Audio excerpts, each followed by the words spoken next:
चिल्का सरोवर कोणत्या राज्यात आहे? पहिला क्वेश्चन आहे. तर ऑप्शन आहे ओडिशा, राजस्थान, महाराष्ट्र, केरळ.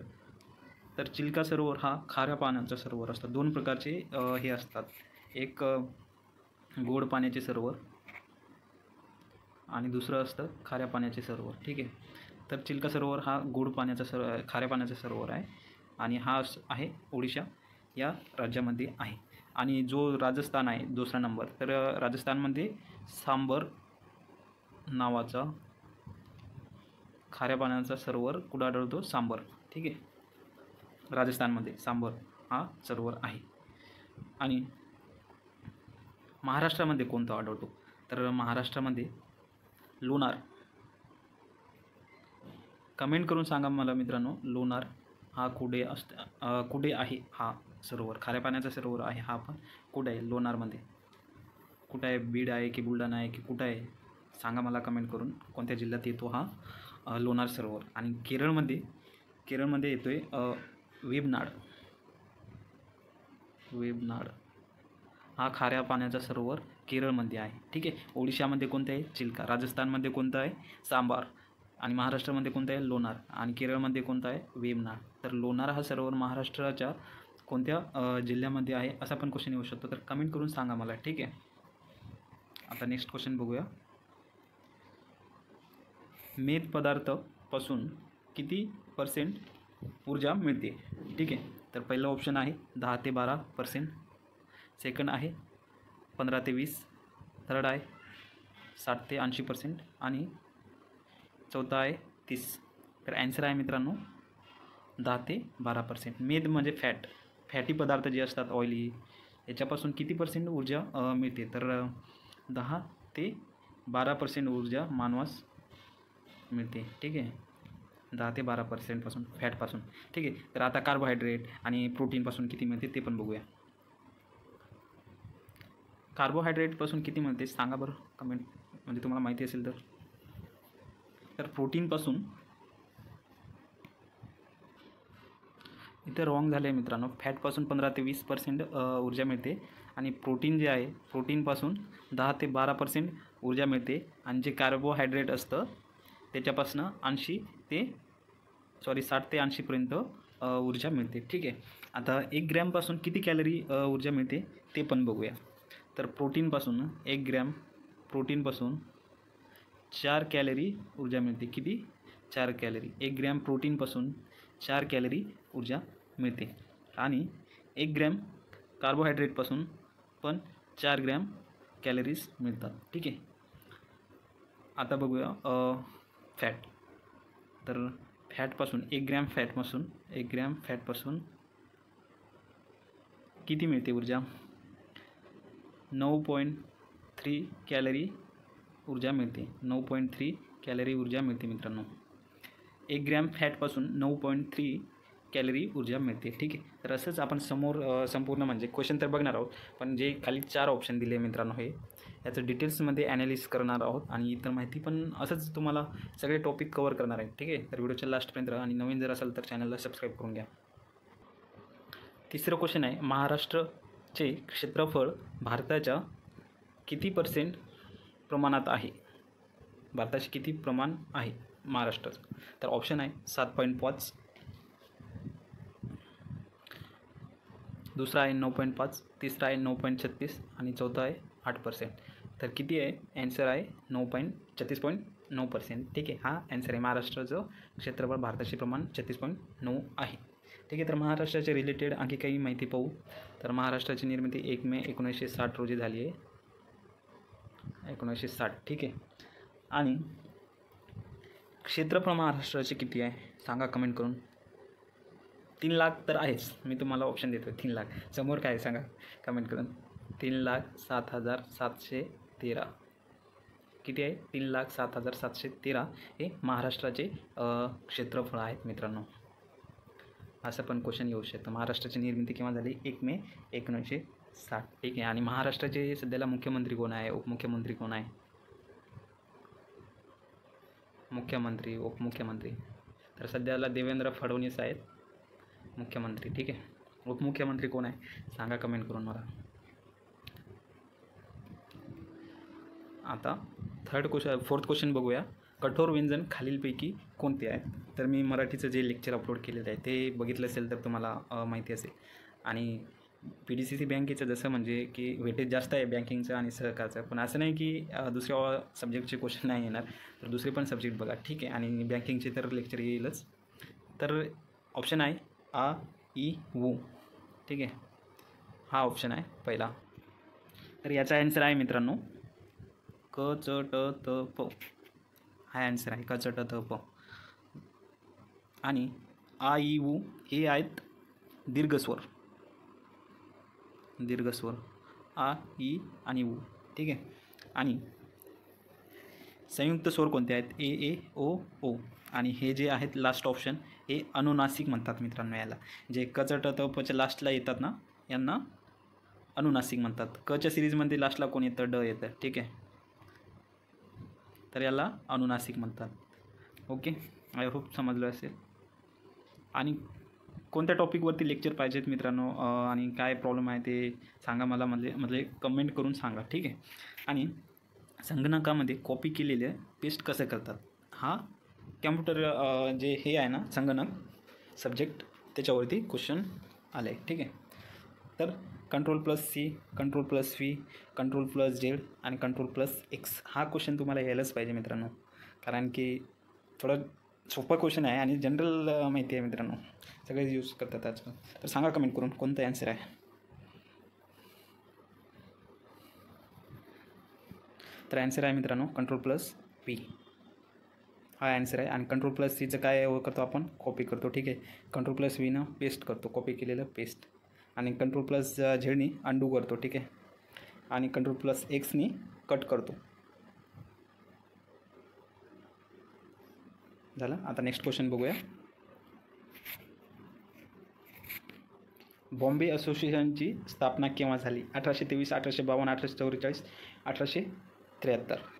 तर ॲन्सर आहे मित्रांनो 1852. बॉम्बे असोसिएशनची स्थापना 1852मध्ये कोणी केली आहे?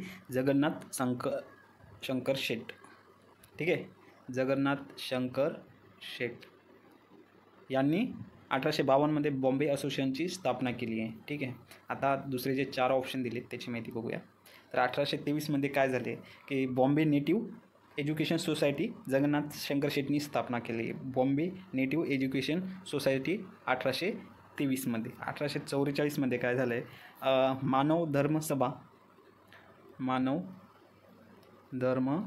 सभा ही दादोबा पांडुरंग तरखडकर यांनी स्थापना केली. केव्हा? 1844मध्ये. दादोबा पांडुरंग तरखडकर, मानव धर्म सभा, ठीक आहे, 1844. हे जे सांगतो ना खूप इम्पॉर्टंट आहे, ऑप्शनमध्ये पण आणि बॉम्बे असोसिएशन पण, ठीक आहे. आता 4थं नंबरचं ऑप्शन बघूया. 1873. तर 1873मध्ये सत्यशोधक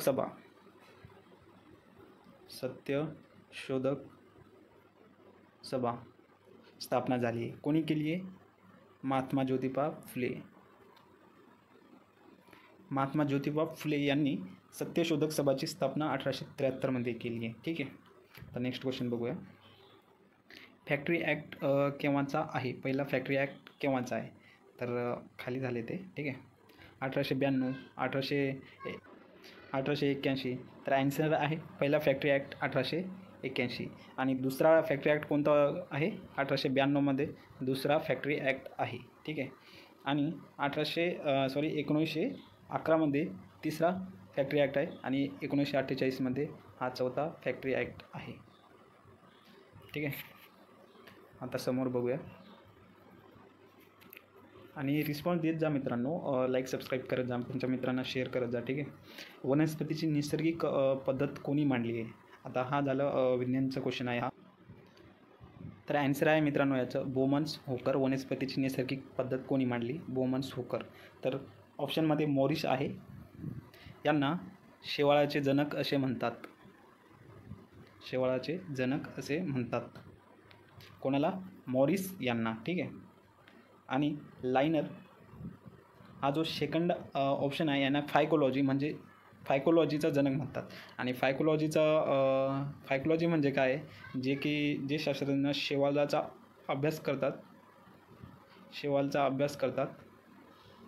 त्यांना फायकोलॉजी असं म्हणतात आणि फायकोलॉजीचे म्हणजे शैवालाचे जनक कोण आहे तर लायनर आहे. ठीक आहे. आणि आता लास्टचा ऑप्शन आहे एचर. तर एचरने दोन उपसृष्टी मानली त्यांनी सिद्धांतामध्ये त्यांच्या, एक बीजपत्री एक अबीजपत्री. ठीक आहे. बीजपत्री दुसरा आहे अबीजपत्री,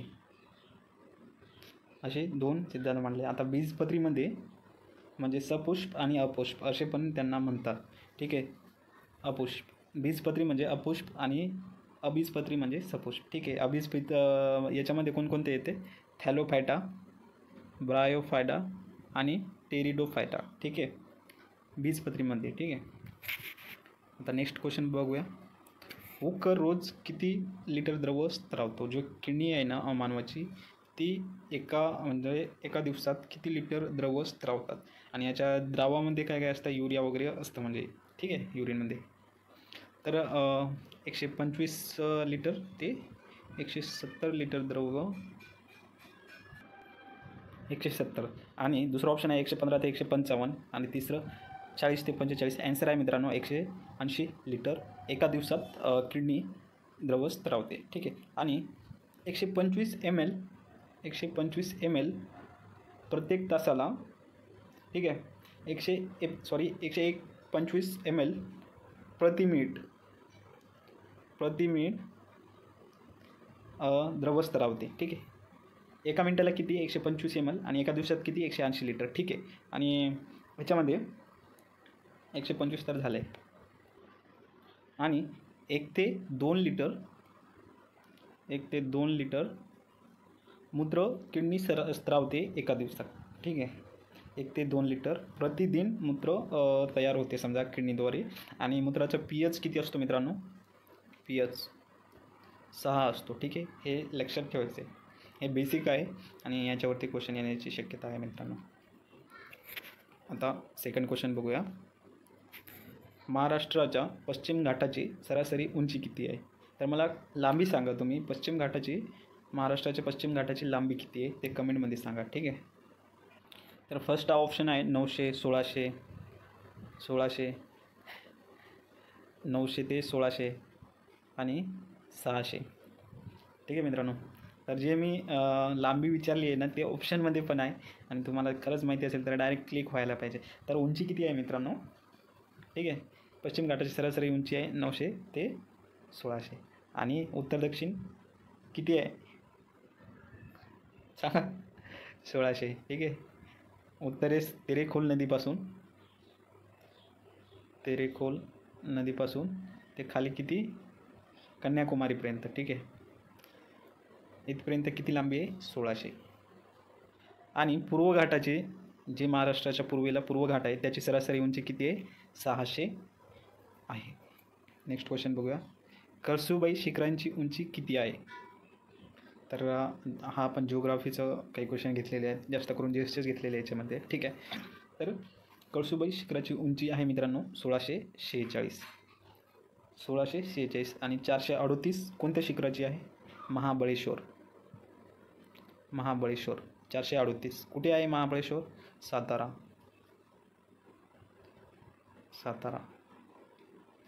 महाबळेश्वराची लांबी उंची किती आहे? 1438. महाबळेश्वर कोणत्या जिल्ह्यात येतो? सातारा. आणि कळसूबाई कोणत्या जिल्ह्यात येतो सांगा तुम्ही कमेंट करून. ठीक आहे. आणि 1424 जो आहे ना तो हरिश्चंद्र गडाची उंची आहे 1424. आणि हरिश्चंद्रगड अहमदनगरमध्ये येतो. ठीक आहे.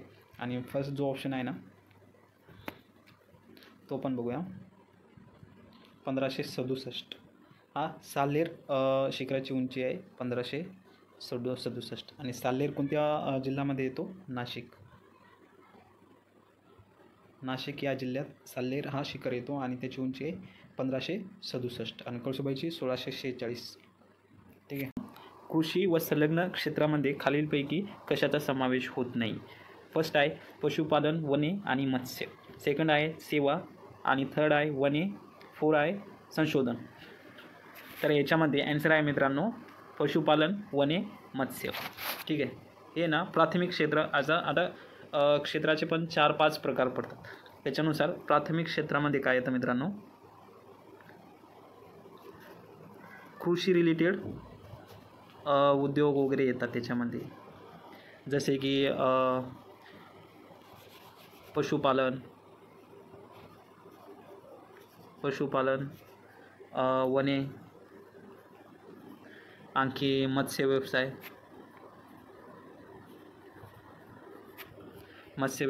हे प्राथमिक क्षेत्रामध्ये येतात. तर इथे क्वेश्चन काय आले, कृषी आणि संलग्न क्षेत्र, तर याच्यामध्ये पशुपालन, वने आणि मत्स्य येतात. ठीक आहे. प्राथमिक क्षेत्रामध्ये कोणतं येतं, कृषी रिलेटेड. आय होप समजलं असेल. ठीक आहे. आणि हा क्वेश्चन घेण्याचं मागचं लॉजिक काय आहे मित्रांनो, की कृषी हा टॉपिक PDCC बँकेला 10 मार्कासाठी आहे. ठीक आहे, 10 मार्कासाठी आहे, तर ऑब्व्हियसली इम्पॉर्टंट आहे. आणि आता द्वितीय क्षेत्रामध्ये काय येतं बरं, द्वितीय क्षेत्रामध्ये उद्योग, कोणते उद्योग येतात, जे का समजा खाणकाम आलं, हे जे कृषीवर डिपेंड असतात, जे उद्योग कृषीवरती डिपेंड असतात, जो कृषीचा जो माल असतो त्याला प्रोसेस करून जो उद्योग होतो त्याला आपण द्वितीय उद्योगमध्ये काउंट करतो. ठीक आहे, हे झालं द्वितीय उद्योग. आता बघूया तृतीय उद्योग. 5 प्रकार पडतात मित्रांनो. तृतीय उद्योगमध्ये मुख्यत्वे सर्व्हिस म्हणजे सेवा याचा समावेश होतो, सेवाचा, सर्व्हिसचा. ठीक आहे. आणि जो चतुर्थी हे असतो क्षेत्र, त्याच्यामध्ये संशोधन, चतुर्थी, आणि जो 5वा क्षेत्र असतो संशोधन, तंत्रज्ञान वगैरे या गोष्टी येतात त्याच्यामध्ये. 3 पर्यंत लक्षात ठेवायचं. पहिलं प्राथमिक क्षेत्रामध्ये कृषी, द्वितीय उद्योग, तृतीय सेवा. ठीक आहे, आय होप समजलं असेल. आता नेक्स्ट क्वेश्चन बघूया मित्रांनो.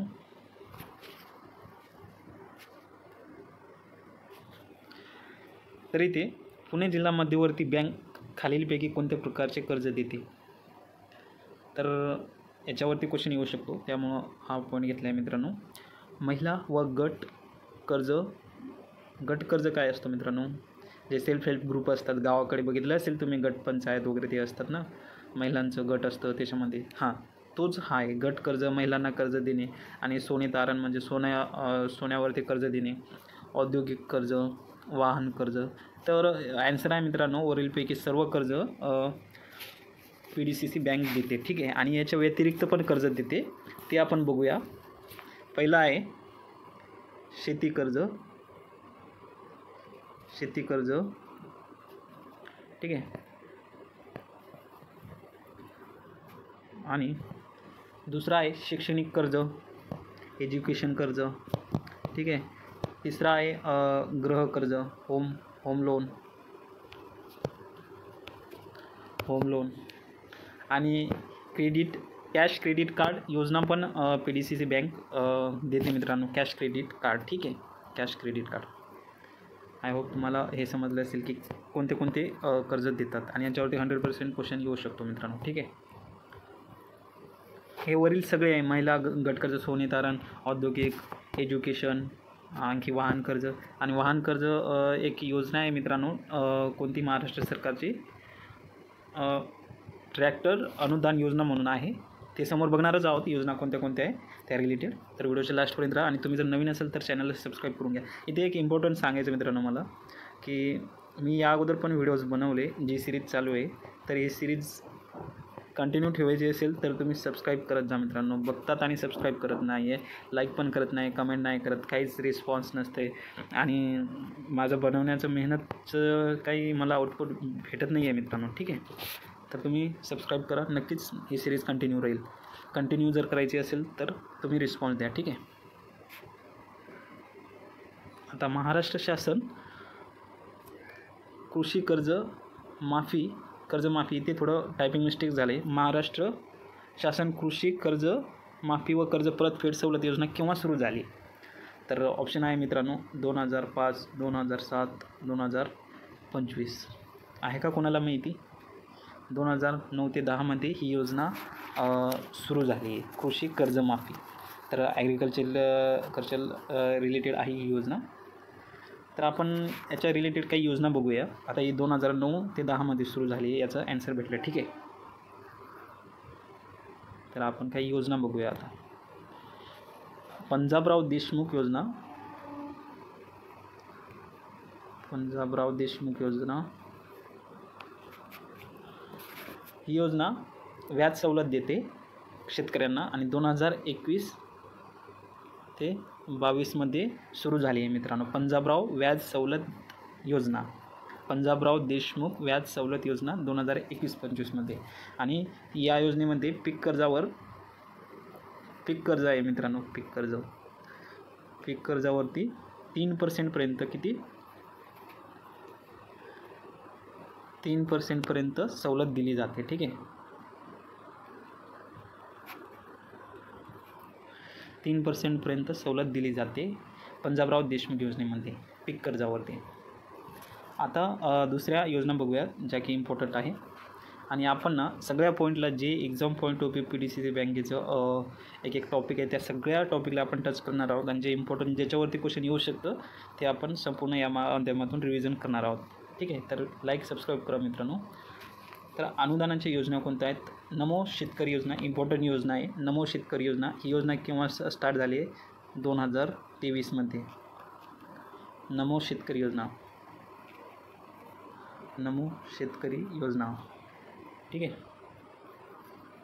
आता सेकंड योजना आहे आणि याच्यामध्ये 6,000चं शेतकऱ्यांना लाभ मिळतो. आणि सेकंड योजना आहे प्रधानमंत्री किसान सन्मान योजना, प्रधानमंत्री किसान सन्मान योजना PMKSY. ठीक आहे, प्रधानमंत्री किसान सन्मान योजना ही योजना 2019मध्ये सुरू झाली आहे मित्रांनो. ठीक आहे, 2019मध्ये. आणि याच्यामध्ये किती लाभ मिळतो शेतकऱ्यांना? तर 6,000चा लाभ मिळतो शेतकऱ्यांना. ठीक आहे. आणि अगोदरची योजना कोणती होती? नमो शेतकरी योजना, त्याच्यामध्ये पण 6,000चा लाभ मिळतो. ही 2019मध्ये स्टार्ट झाली आहे. ठीक आहे. आता नेक्स्ट योजना आहे मागेल त्याला विहीर योजना. याच्यामध्ये ना फक्त हे पॉईंट लक्षात ठेवा की 4 लाखपर्यंत लाभ मिळतो. ठीक आहे. मागेल त्याला विहीर योजना हे शेतकरीचं क्रायटेरिया असतं त्याच्यामध्ये. आणि मागेल दुसरी योजना आहे एक मागेल त्याला शेततळी योजना. याच्यामध्ये पण शेतकऱ्यांना लाभ मिळतो. याच्यामध्ये 75,000पर्यंत लाभ मिळतो. मागेल त्याला शेततळी योजना. ठीक आहे, 75,000पर्यंत. आणि याचं क्रायटेरिया काय असते? दारिद्र्य रेषेखालील हे पाहिजे शेतकरी. ठीक आहे, दारिद्र्य रेषेखालील जे शेतकरी आहेत त्यांना ही योजनाचा लाभ घेतला जातो. ठीक आहे. आणि 75,000 रुपयाचा त्यांना लाभ मिळतो. आता समोर काही योजना बघूया, 1-2 आहे. पीक विमा योजना, पीक विमा योजना 2016मध्ये सुरुवात झाली आहे मित्रांनो या योजनेला, 2016मध्ये. आणि याचं प्रीमियम लक्षात ठेवायचं तर पीक विमा योजना 2016. आणि याच्यामध्ये प्रीमियम जो भरतात ना त्याच्यामध्ये ना रब्बी हंगामाचं 1.5% भरावं लागतं. ठीक आहे. आणि खरीप हंगामाचं 2% भरावं लागतं. आणि जो फळबाग आहे समजा फळबागचं किती 5% प्रीमियम भरावं लागतं. ठीक आहे. आय होप एवढं तुम्हाला समजलं असेल. ठीक आहे, समोरचं बघूया. आता इथे मी अगोदर सांगितलं होतं की ट्रॅक्टर अनुदान योजना आहे म्हणून, तर ती योजना बघू. ट्रॅक्टर अनुदान योजना तर याच्यामध्ये ना मित्रांनो 2025ला स्टार्ट झाली. याच्या अगोदर होती पण 2025चा आपण बघतोय आता. 50% याच्यामध्ये सबसिडी गव्हर्मेंटकडून दिली जाते. ठीक आहे. ट्रॅक्टर योजना 2025 50% योजना अनुदान 50% दिलं जातं गव्हर्मेंटकडून. तर याच्यावरती क्वेश्चन कसा येऊ शकतो की ट्रॅक्टर अनुदान योजना याच्यामध्ये भारत सरकारकडून किंवा महाराष्ट्र सरकारकडून किती % अनुदान दिला जातो किंवा सबसिडी दिली जाते. ठीक आहे. तर हे पण इम्पॉर्टंट आहे. आणि समोर इम्पॉर्टंट बघणार आहोत मित्रांनो, व्हिडिओच्या लास्टपर्यंत राहा. ठीक आहे.